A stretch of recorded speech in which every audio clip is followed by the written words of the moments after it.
wathi uNkulunkulu uya-act for the sake of his name.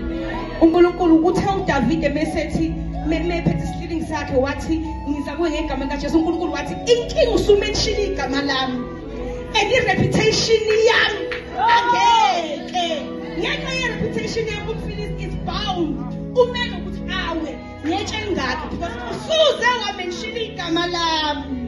I-reputation yami, i-character yami ayingivumeli ukuthi ngikuyeke usuze wamenshila. Hallelujah. Usuze wakhuluma sengibheka iBhayibheli lithi uNkulunkulu wathi methi asenzeni umuntu ngomfanekiso wethu ukuba asifuze. That one weseseqedile.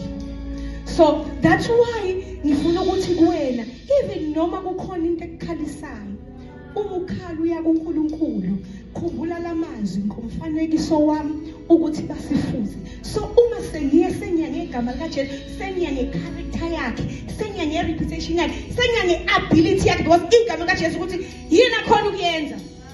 Once wathi ngegama likaJesu usumchallenge ukuthi ke ngiza kulesimo namhlanje uyakhona yini ukwenza lokhu. Isi-questiona already character yakhe, isi-questiona already reputation yakhe. Uyabona ukuthi why iBhayibheli lithe